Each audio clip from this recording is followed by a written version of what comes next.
Mr. V. Sriram, a well-known and seasoned translator of French works to Tamil. His translations have caused the name of Albert Camus to become a household name in the Tamil landscape in the 80s and 90s. So I think the inspiration for today's event can be traced back to his translation of the much-loved book, Kutti Ilavarasan. And that has been the inspiration to find Kutti Ilavarasi today. So I request sir to please come and share a few words. He has also scripted Yugi Sethu's program way back in TV. Thank you.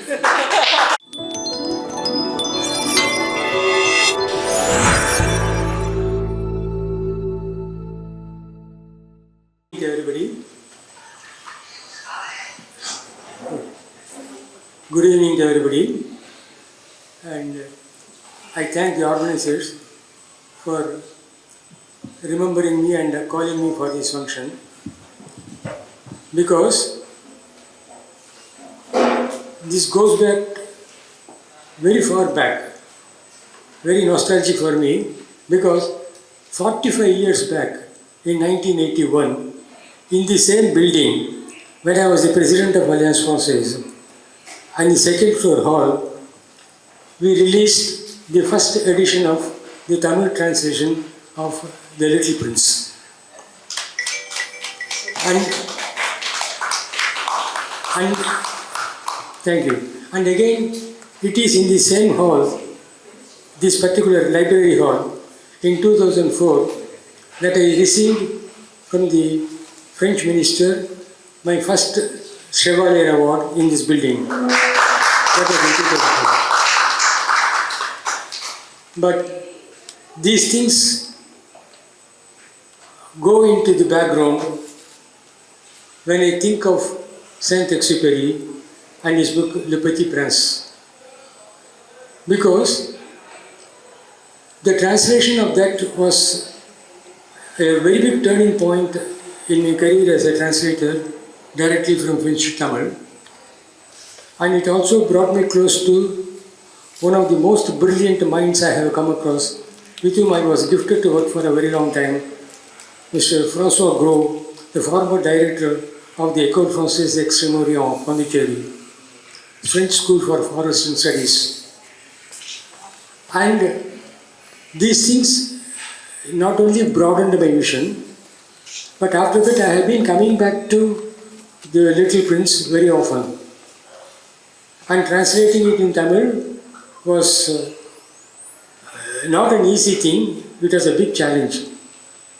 Challenge because this is a book with a very profound ideas, but told in a simple language. தமிழில் சொல்லப்போனால் மிகவும் ஆழமான கருத்துக்களை எளிய மொழியில் கொடுத்திருக்கிறார். இதை மொழிபெயர்க்கிறதுக்கு அவ்வளோ சுலபமான வேலையாக இருக்கல. ஆனால் இதை மொழிபெயர்க்கும்பொழுது அவர் குரோ, என்னுடைய பப்ளிஷர் ராமகிருஷ்ணன், இவங்க கூட நான் உட்காந்து ஒர்க் பண்ணும்போது பல விஷயங்களை நான் கற்றுக்கொண்டேன். பிற்காலத்தில் இதே புத்தகத்தை திருப்பி திருப்பி மறுபடியும் படிக்க வேண்டியது இருந்தது. 1985 இயர் ஆஃப் இந்தியா செலிப்ரேட் பண்ணாங்க பாண்டிச்சேரியில், ஃப்ரான்ஸில். அப்போ நான் ஃப்ரான்ஸுக்கு ஒரு ஸ்காலர்ஷிப்பில் போயிருந்தேன். அப்போ அந்த ஃப்ரெஞ்சு மினிஸ்ட்ரி ஆஃப் கல்ச்சரில் என்ன பண்ணாங்க, ஃப்ரெஞ்சும் தமிழ்நாட்டை பற்றி நல்லா தெரிஞ்சு ஃப்ரெஞ்சும் தெரிஞ்ச ஒருத்தர் இந்த இயர் ஆஃப் இந்தியாவில் இங்கே நடக்கக்கூடிய சில கலாச்சார நிகழ்ச்சிகளில் நீங்கள் பங்கு எடுத்துக்கணும் அப்படின்னு சொன்னாங்க. சரின்னு சொன்னேன். அப்போ தெற்கு ஃப்ரான்ஸில் தூலூஸ்னு ஒரு நகரம் இருக்குது. அந்த நகரத்தில் சினிமா, இந்திய சினிமா ஃப்ரெஞ்சு சினிமாவை பற்றி கம்பேர் பண்ணி ஒரு 2 நாள் கருத்தரங்க மாதிரி நடந்தது. அதில் பங்கேற்க சொல்லி என்னை அறிவித்திருந்தாங்க. அதற்கு நான் பாரிஸ்லேருந்து கிளம்பி தெற்கு ஃப்ரான்ஸில் தூலூஸ் நகரத்துக்கு போகிறேன். இந்த தூலூஸ் நகரங்கிறது உலகிலேயே ஏரோநாட்டிக்ஸினுடைய முன்னோடி. அதுதான் இன்றைக்கி ரொம்ப முக்கியமான ஒரு சென்டர். அது சாint-எக்ஸுபெரி தன்னுடைய விமானிகளுடைய வாழ்க்கையை தொடங்கியது அந்த நகரத்தில் தான். அங்கேருந்து அவர் ரெகுலராக போயிட்டு இருந்தார். முதல்ல he was working in a commercial air flight by carrying letters and parcels before he came to the army, French army in the Air Force. அப்போ அவர் வந்து அந்த டூரிஸ்ட் நகரத்தில் எப்பவும் தங்கக்கூடிய ஒரு ஹோட்டல் ஒன்று, அங்கேருந்து அவர் அடிக்கடி கிளம்பி போயிட்டு இருந்தார். அவரோட வீடு தெற்கு ஃப்ரான்ஸில் இன்னும் கொஞ்சம் தள்ளி இருந்தது. நான் டூரிஸ்ட் நகரத்துக்கு இவங்க என்னை இன்வைட் பண்ணியிருந்து போயிருந்த போது அந்த டூரிஸ்ட் நகர் மேயருடைய துணைவர் ஒருத்தர் அங்கே வந்து கலாச்சார பயிருக்கு இன்சார்ஜாக இருந்தார். அவர் வந்து ஏர்சேவில் அந்த அம்மா வந்து ஏர்போர்ட்டில் வந்து என்னை ரிசீவ் பண்ணி கூட்டிகிட்டு போய் ஒரு ஹோட்டலில் புக் பண்ணுறதுக்காக போனோம். அங்கே அந்த கவுண்டரில் பாஸ்போர்ட்லாம் கொடுத்துட்டு என்ட்ரியெல்லாம் போட்டு பேசும்போது நிமிர்ந்து பார்த்தேன். அங்கே பின்னால் வந்து அந்த வீடு பின்னால் ஒரு ஃபோட்டோ இருந்தது, ஒரு பெரிய போர்ட்ரேட். நான் அதே உத்து பார்க்குறத பார்த்துட்டு அங்கே இருக்கிறவர் சொன்னார், நீங்கள் அப்படி உக்கு பார்க்குறீங்களே, அவர் உங்களுடைய பிரியமான ஆசிரியர் தான், சாண்ட் எக்ஸுபெரியோட ஃபோட்டோ அது. அவர் இங்கே இருக்கும் போதெல்லாம் இந்த ஹோட்டலில் தான் வந்து தங்குவார். நாங்கள் உங்களுடைய பயோடேட்டா படித்தோம், நீங்கள் மொழிபெயர்ப்பீங்கன்னு தெரியும் எனக்கு. ஆகவே அவர் தங்கியிருந்த அதே அறையை உங்களுக்கு கொடுக்கிறோம் அப்படின்னாங்க. இது வந்து இது ஒரு எழுத்தாளர்களை அவங்க எவ்வளோ கௌரவிக்கிறாங்கங்கிறதுக்காக பண்ணதா, இல்லை அவங்க எனக்கு பண்ண ஒரு நல்ல கெஸ்டரா, என்னென்ன புரியல. எனக்கு திருப்பி பதில் சொல்ல தெரியல, எப்படி பதில் பேச முடியும். எனக்கு வந்து துக்கம் தொண்டை அடிக்கிறது, கண்ணில் தண்ணி வருது. ரொம்ப ஒரு மூவிங் அக்கேஷன். 2 நாட்கள் அந்த ஹோட்டலில் அவர் தங்கியிருந்த அதே அறையில் தங்கியிருந்தார். அதுலேருந்து ஆரம்பித்து என்னவோ தெரியாது, என்னுடைய முதல் ஹீரோ ஃப்ரெஞ்சு இலக்கியத்தில் ஆல்பர்ட் கேமியூ தான். ஆனால் என்னை சாண்ட் எக்ஸுபெரியோட இந்த மாதிரி பல நிகழ்ச்சிகள் என்னை வந்து ரொம்ப ரொம்ப நெருக்கமாக பிடித்து விட்டது. அவருடைய குட்டியில் மீண்டும் மீண்டும் படித்திருக்கிறேன். நான் ஒரு நண்பர்கிட்ட, ஒரு தோழர்கிட்ட சாயங்காலம் வரும்போது சொல்லிட்டு இருந்த மாதிரி, அந்த புத்தகத்தில் பைபிள் பார்க்கலாம், பகவத்கீதை பார்க்கலாம், உபனிஷத் பார்க்கலாம், எல்லாமே பார்க்கலாம். அதாவது ரொம்ப ஆழமான சில கருத்துக்கள். அதை வந்து ஒரு குழந்தைத்தனமாக சொல்லிடுவார். இவங்க நிவேதிதா மேடம் சொன்னாங்க, அதை முதல்ல வந்து ஒரு ஆங்கிலத்தில் வந்து ஒரு குழந்தை இலக்கியம் மாதிரி படித்தேன். அதுக்கப்புறம் தமிழ் மொழி அதை படித்த போது அந்த ஒரு ஒரு ஆழ்ந்த காதல் கடிதம் மாதிரி தோணிது எனக்கு அப்படிங்கிறாங்க. ரொம்ப உண்மையான வார்த்தை இது.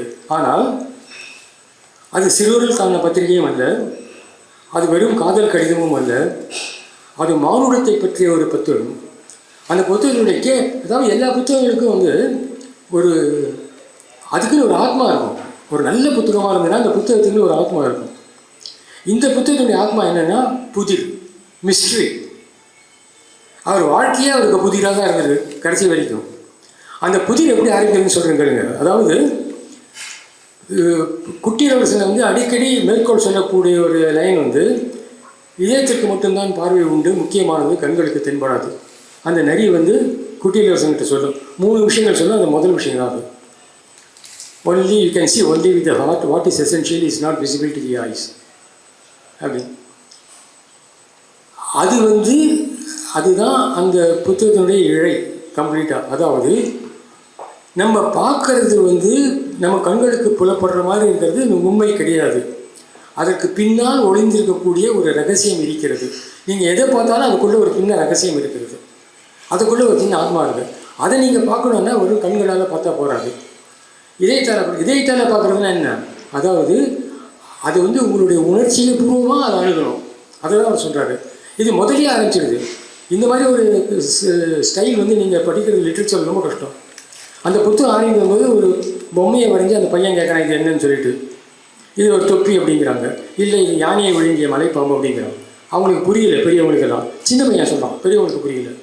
உடனே அதை வந்து குறுக்கு விட்டு தோற்றம் காட்டுறான். குறுக்கு விட்டு தோற்றம் காட்டினோடனே இந்த யானை பாம்போட வயிற்றுக்குள்ளே ஒரு யானை இருக்குது. அது மூடி இருக்கும்போது பார்த்தா தொப்பி மாதிரி இருக்குது. எனக்கு வந்து மொழிபெயர்ப்பு சங்கடம் முதல்ல ஆரம்பிச்சாச்சு. மூடின மலைப்பாம்பு, திறந்த மலைப்பாம்புன்னு வருது. எங்கேயாவது பாம்பு வந்து மூடின பாம்பு, திறந்த பாம்புன்னு கேள்விப்பட்டிருக்கோமா? அது வந்து ஒரு மொழிக்கு இயல்பான ஒரு சொற்றொடர் கிடையாது. ஆனால் அது ஃப்ரெஞ்சிலே அப்படி தான் இருக்குது. Even in French nobody has heard about a சர்பாம்போ ஃபெர்மே ஊவே. இங்கிலீஷ்லேயும் அப்படி தான் இருக்குது. Closed serpent or open serpent. அவர் அதை சொல்லலை. க்ளோஸ் அப்படின்னு சொன்னீங்கன்னா நீ பார்க்குற வெளிப்பார்வை, ஓப்பன் அப்படிங்கிறதுனா உள்ளே என்ன இருக்குங்கிறது. அதனால முக்கியமானது அது. நீங்கள் முதல் பக்கத்தையே நீங்கள் வந்து இதயத்தால் பார்த்துருந்தீங்கன்னா தெரிஞ்சிருக்கும். நம்ம வரைக்கும் பொம்மையை பார்க்கறதுனால தொப்பி மாதிரி இருக்குது. அது வந்து பையனுக்கு புரியுது, சிறுவர்களுக்கு புரியும், பெரியவர்களுக்கு புரியாது. ஓயாமல் விளக்கம் அளிப்பது சிறுவர்களுக்கு இது அலட்சியாக இருக்கிறது அப்படின்பாரு, அலுப்பாக இருக்கிறது அப்படின்பாரு. இது வந்து பின்னால் வரும். அவன் ஆட்டுக்குட்டி கேட்பான், 2-3 ஆட்டுக்குட்டி வரைஞ்சி கொடுப்பான். இவருக்கு எதுவுமே பிடிக்காது. ஒரு பொட்டி வரைஞ்சிட்டு இந்த பொட்டிக்குள்ள இந்த ஆடு இருக்கு அப்படிம்பாரு. அவன் இதை தான் நானும் கேட்டேன் அப்படிமா. அங்கேயும் பாருங்க, அவனுக்கு ஆடு வேண்டாம், பொட்டி வேணும். பொட்டிக்குள்ள ஆடு இருக்குது, அவன் பார்த்துப்பான். நீங்கள் ஒன்றும் சொல்ல வேண்டிய அவசியம் கிடையாது. அது ஒரு அந்த ரிவர்ஸ் அவனுடைய உள்ளம் வந்து அப்படி எல்லாத்தையும் பார்க்குறது. இது கடைசி வரைக்கும் வந்துகிட்டே இருக்குது. அப்போ தான் அந்த ரோஜா வருது, ஒரு மொட்டுலேருந்து அந்த ரோஜா மலர்ந்து வருது. அதை பார்த்துக்கிட்டே இருக்கிறான். அது எப்படி வருது எப்படின்னு பார்த்த உடனே அவனுக்கு தெரியுது. அதுக்கப்புறம் அந்த ரோஜா மேலே அவனுக்கு ஒரு காதல் வந்துடுது. ஆனால் அதுக்கு முன்னாடியே வந்து இந்த ஆடு வந்து ரோஜாவை சாப்பிடுமான்னு கேட்குறான். இவனுக்கு ரோஜாவை பற்றி கேட்குறான்னு அவனுக்கு ஒன்றும் புரியலை, இந்த விமானிக்கு. அதுக்கு என்ன சம்பந்தம்னு ஒன்றும் தெரியல அவனுக்கு. There is a context, but he doesn't know the context. இதெல்லாம் ரொம்ப முக்கியம். அந்த புத்தகத்தை வந்து இதை வந்து நீங்கள் ஒரு புத்தகத்தை ஒரு தடவை படிச்சுட்டு அதோட ஆத்மாவை என்னன்னு பிடிச்சிட்டு அந்த பின்னணியில் மறுபடியும் இன்னொரு தடவை பிடிச்சிங்கன்னா உங்களுக்கு இன்னொரு பரிமாணம் கிடைக்கும். எனக்கு தெரிஞ்ச ஃப்ரான்ஸில் ஒரு பெரிய எழுத்தாளர் ஒருத்தர் இருக்கிறாரு. அவர் வந்து 10 வயசில் அந்த புத்தகத்தை படிக்க ஆரம்பித்து 65 வயசு வரைக்கும் 5 வருஷத்துக்கு ஒரு தடவை ஒவ்வொரு வருஷமும் எடுத்து படிச்சிருக்கிறார்.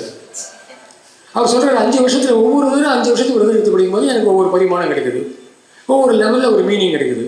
முதல் இதுவரைக்கும் பார்க்காத விஷயங்கள் புதுசாக தெரியுது. நான் ஒரு எழுத்தாளராக இருந்து கொண்டு இதை எப்படி தவற விட்டேன்னு தெரியல அப்படிங்கிறாரு. அது எல்லாருக்கும் தவற தான் போகும். ஏன்னா நம்ம வந்து தொடர்ச்சியாக அந்த 100 பக்கங்களையும் முதலிருந்து கடைசி வரைக்கும் இதயத்தான தேடணும். இது வந்து ரொம்ப ஒரு அபாரமான ஒரு புத்தகம். இப்போ அவருக்கும் கவுன்சிலருக்கும் இருந்த உறவும் வந்து ஒரு சொல்ல முடியாத ஒரு புரிஞ்சிக்க முடியாத ஒரு உறவு. அதாவது அவர் முதல்ல புயனஸ் ஏரில் வந்து இதே மாதிரி ஒரு அலியான்ஸ் ஃப்ரான்சஸ் தாங்க. அர்ஜென்டினாவில் புயனஸ் ஏர்ஸில் இருக்கிற அலியான்ஸ் ஃப்ரான்சஸ் வந்து மிகப்பெரிய அலியான்ஸ் ஃப்ரான்சஸ். உலகத்திலேயே மேக்ஸிமம் நம்பர் ஆஃப் ஸ்டூடெண்ட்ஸ் இருக்கிற அலியான்ஸ் ஃப்ரான்சஸ் 1980 எனக்கு தெரிஞ்ச ஸ்டாட்டிஸ்டிக்ஸ் பிரகாரம் சொல்கிறேன். அதுதான் அந்த புயனஸ் ஏர்ஸ் அலியான்ஸ் ஃப்ரான்சஸ் தான். அந்த புயனஸ் ஏர்ஸ் அலியான்ஸ் ஃப்ரான்சஸில் ஒரு ரிசப்ஷன் நடக்குது சாயங்காலம், ஒரு ஃபுட் ப்ரோக்ராம்.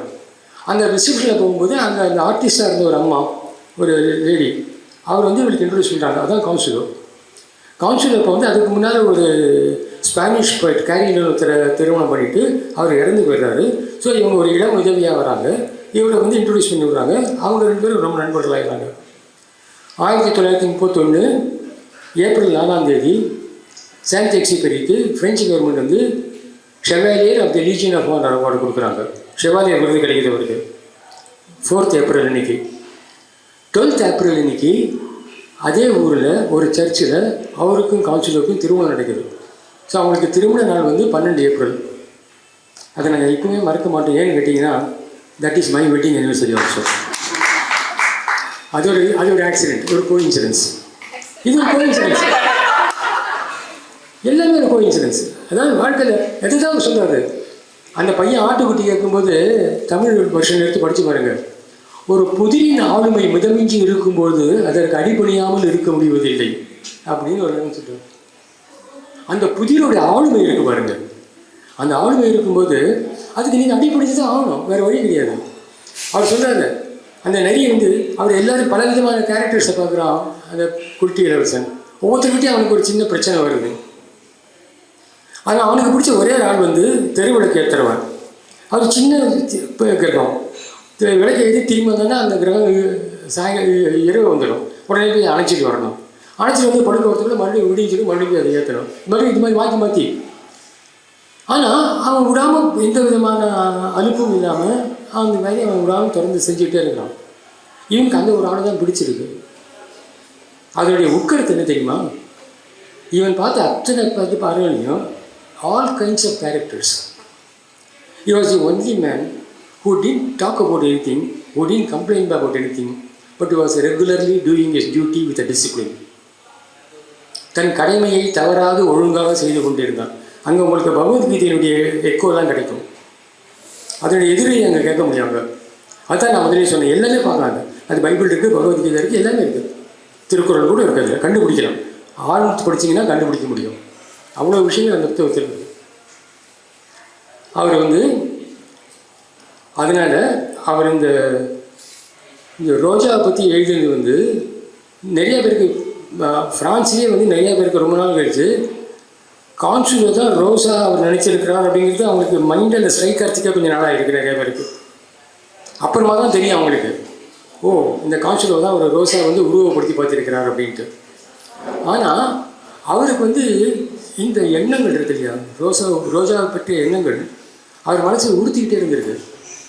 1939 2ஆம் உலகப் போர் ஆரம்பிக்கிற சமயத்தில் அவர் வந்து நார்த் ஃப்ரான்ஸில் ஒரு ஏர்ஃபோர்ஸ் சென்டரில் அலைடு ஆர்மியோட ஏர்ஃபோர்ஸுக்காக அங்கே இருக்கார். அப்போ உலகப்போர் சூழல், அவரால் எங்கேயும் வர முடியாது, அங்கே தான் மாட்டிக்கிறாரு. அந்த காலகட்டத்தில் தான் இந்த அம்மாவும் தனியாக இருக்காங்க இங்கே, அதை பற்றி அந்த புக்கில் தான் எழுதியிருப்பாங்க. அப்போ வந்து தனியாக இருக்கும்போது இவர் இந்த அம்மா பற்றி நினச்சிட்டு இருந்திருக்காரு. அப்போ ஒருத்தர் இவர் கிட்ட வந்து உங்களுக்கு என்ன வயசாச்சு, இவருடைய வயசை பற்றி ஏதோ பேசுகிறதா வருது. அவர் சொல்கிறாரு, நீங்கள் வயசை வச்சு ஒரு ஆள் ஏன் மதிப்பிடுறீங்க அப்படிலாம் சொல்லிட்டு இருக்கும்போது அந்த கான்டெக்ஸ்டில் அவர் ஒரு விஷயம் சொல்கிறாரு. அதை சொல்லிவிட்டு நான் முடிச்சுக்கிறேன். அந்த கான்டெக்ஸ்ட் அவர் சொல்கிறாரு, ஒரு ரோஜா என்பது முகிழ்ந்து மலர்ந்து வாடிப்போவதல்ல ஒரு ரோஜா. அது பள்ளிக்கூடங்களில் நமக்கு சொல்லப்படும் ஒரு விளக்கம். ரோஜா என்பது பல நிலைகளினுடைய தொடர்ச்சி கிடையாது. இந்த மாதிரி ஆய்வு செய்வது ரோஜாவை கொன்று விடுகிறது. ரோஜா என்பது ஒரு கொண்டாட்டம், சற்றே சோகமான ஒரு கொண்டாட்டம் அப்படிங்கிறார். நன்றி.